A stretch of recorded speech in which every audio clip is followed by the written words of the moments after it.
पोट्टो तुम्ही करा बॅगून कुठं चालला तर सांगतो तुम्हाला, त्यासाठी तुम्हाला पुरा व्हिडिओ पाहा लागेल.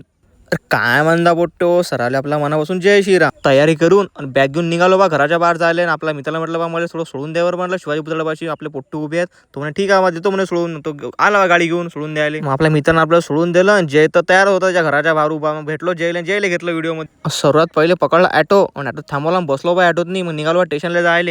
आणि फायनली पोचलो बा आम्ही स्टेशनवर. आणि स्टेशननंतर आज क्राऊड तर एवढा होता, एवढी गर्दी होती काय सांगू तुम्हाला. मग काय आम्ही थोड्या वेळ थांबलो ना, आम्हाला गोविंदाने जॉईन केलं ना बा. गोविंदा आला बा, खुश दिसू राहिला. मग काय त्यानंतर शिव बी आला. शिवले घेतलं व्हिडिओमध्ये. मला व्हिडिओमध्ये घे, मला घेऊन घेतलं राहिली.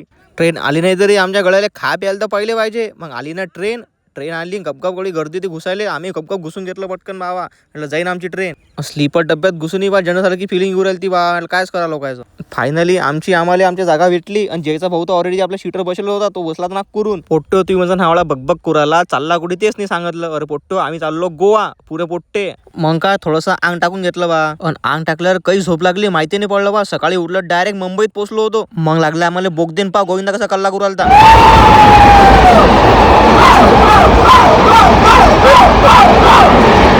बॅगावर घेतले आम्ही बघ, गोवा स्टेशनवर गाडी पोहोचून राहिली ती. फायनली बोलतो आपण आता गोवा पोहोचलो. गोवा हे गाडी आहे म्हटलं 7 घंटे लेट आहे. 7 घंटे लेट गोवा, 7 घंटे. पोट्टो आम्ही गोवा तर पोहोचलो. आता गोव्याची पुरी सिरीज येणार आहे आपल्या चॅनलवर. तर आपल्या चॅनलला तुम्ही फॉलो करून घ्या पुरी सिरीज पाहण्यासाठी. पोट्टो थोडा सपोर्ट तरी दाखवा. सपोर्ट दाखवण्यात आम्हाला थोडी हिंमत येते.